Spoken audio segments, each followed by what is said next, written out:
Era el 11 de marzo de 2011. A las 2:46 de la tarde, hora local, el suelo de Japón comenzó a temblar. No era un temblor ordinario. Era el terremoto más poderoso jamás registrado en la historia del país, un coloso de magnitud 9,0 que sacudió los cimientos de la nación durante casi 6 minutos eternos. Pero lo peor, aún no había llegado. Japón es una nación forjada entre volcanes y placas tectónicas, un archipiélago que desde tiempos inmemoriales ha aprendido a convivir con la furia de la tierra. Sus ciudades están diseñadas para resistir terremotos. Sus ciudadanos se entrenan desde la infancia para sobrevivir desastres. Pero ningún manual, ningún simulacro, ninguna ingeniería humana podía preparar a nadie para lo que se avecinaba. A unos 130 kilómetros al noreste de Tokio, sobre la costa del Pacífico, en la prefectura de Fukushima, se alzaba uno de los complejos nucleares más grandes del mundo. La central Fukushima Daiichi, operada por la empresa Tokyo Electric Power Company, conocida como TEPCO, generaba electricidad para millones de hogares japoneses. 6 reactores nucleares, décadas de operación, un historial considerado impecable. Era el orgullo de la energía moderna. Y estaba a punto de convertirse en el símbolo de la fragilidad humana. Cuando el terremoto golpeó, los sistemas de seguridad de la planta respondieron exactamente como estaban diseñados.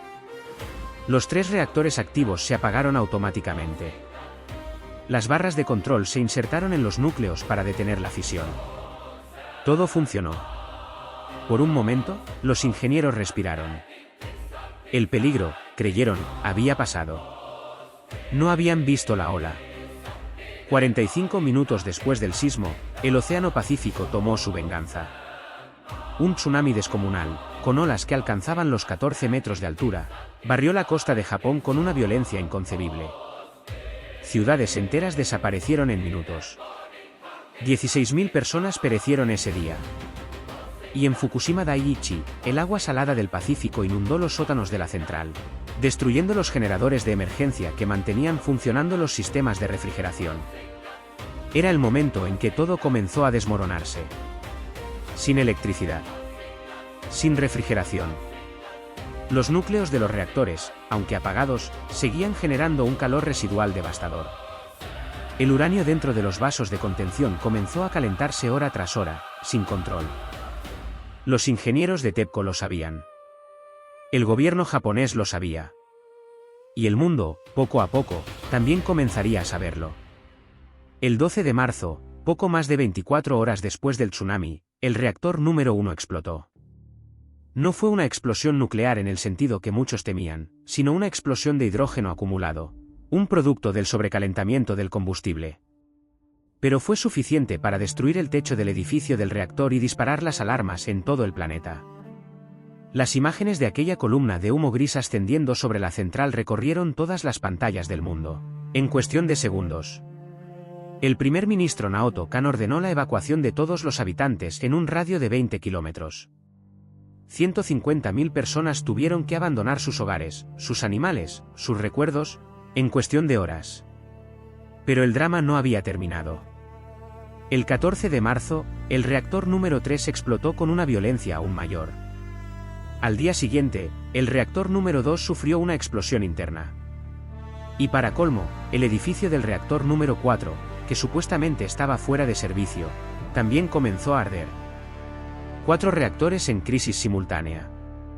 Nunca antes en la historia de la energía nuclear había ocurrido algo semejante. Dentro de la planta, un grupo de trabajadores tomó una decisión que pasaría a la historia. Mientras la mayoría del personal era evacuado, 50 hombres eligieron quedarse. Se les llamaría los Fukushima 50, aunque en realidad su número fluctuó entre decenas y centenas a lo largo de la crisis. Operadores, ingenieros, técnicos de mantenimiento. Sabían los riesgos. Conocían la radiación que los rodeaba. Y aún así, permanecieron, conectando mangueras manualmente, abriendo válvulas en la oscuridad, trabajando en turnos agotadores para enfriar los reactores y evitar un colapso total. Eran hombres normales haciendo algo extraordinario. El gobierno japonés, superado por la magnitud del desastre, tardó días en reconocer públicamente la gravedad real de la situación. Las declaraciones oficiales hablaban de situación bajo control mientras los niveles de radiación registrados en Los alrededores de la planta eran aterradores. La desconfianza entre la ciudadanía y las autoridades se disparó. En Tokio, a 250 kilómetros de distancia, la gente vaciaba las tiendas en busca de agua embotellada y pastillas de yoduro de potasio. En Europa y América, los medios de comunicación pintaban escenarios apocalípticos. La palabra Chernóbil aparecía en todos los titulares. Fue el momento de mayor tensión. El 15 de marzo, los niveles de radiación en las inmediaciones de la central alcanzaron su punto máximo. Se barajó seriamente la posibilidad de evacuar Tokio, la ciudad más poblada del mundo. El propio primer ministro Kan confesaría años después que llegó a preguntarse si Japón podría seguir siendo habitable. Era el abismo. El borde del colapso. Y entonces, lentamente, el sacrificio de aquellos hombres comenzó a dar frutos. El agua de mar bombeada sobre los reactores empezó a bajar las temperaturas. Las emisiones radiactivas comenzaron a disminuir. Semanas después, los reactores alcanzaron lo que los técnicos denominaron parada fría, una estabilización mínima que alejó el espectro del peor escenario posible. Japón había evitado la catástrofe absoluta. Pero el precio fue enorme. La zona de exclusión de 20 kilómetros alrededor de la central quedó sellada, convertida en una tierra de nadie radioactiva. Ciudades como Nami, Futaba y Okuma quedaron congeladas en el tiempo, con coches oxidados a mitad de la calle, casas abandonadas con la mesa aún puesta, relojes detenidos para siempre en aquel 11 de marzo. El Océano Pacífico recibió toneladas de agua contaminada. Los pescadores de la región vieron destruida su industria de la noche a la mañana.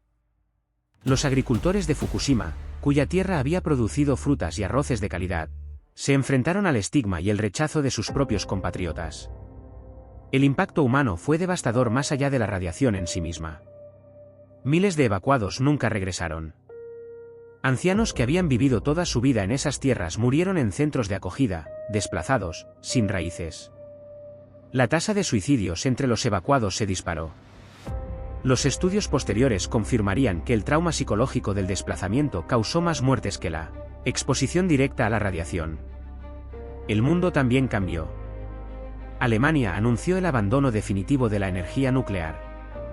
Italia rechazó en referéndum su regreso a lo nuclear. Suiza y Bélgica iniciaron procesos de desmantelamiento de sus plantas. El debate sobre la seguridad atómica, adormecido durante décadas, regresó con una fuerza arrolladora. Fukushima, junto a Chernóbil, se convirtió en sinónimo de los límites de la ambición tecnológica humana. En Japón, el propio TEPCO fue declarado en quiebra efectiva. Sus directivos enfrentaron juicios.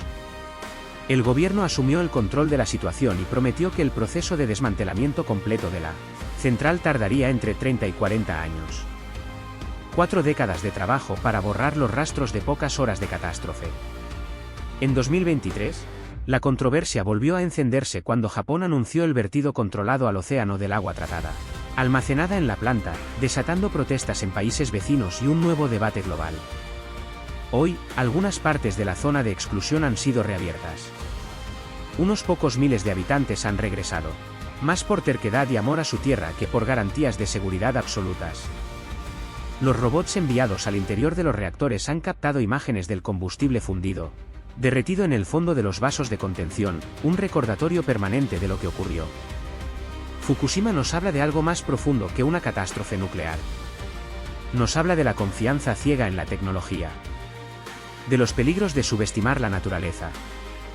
De la distancia entre los que toman decisiones y los que las padecen. Pero también nos habla de valor silencioso, del tipo que no lleva uniformes ni medallas. El valor de los hombres que se quedaron cuando todos se marchaban.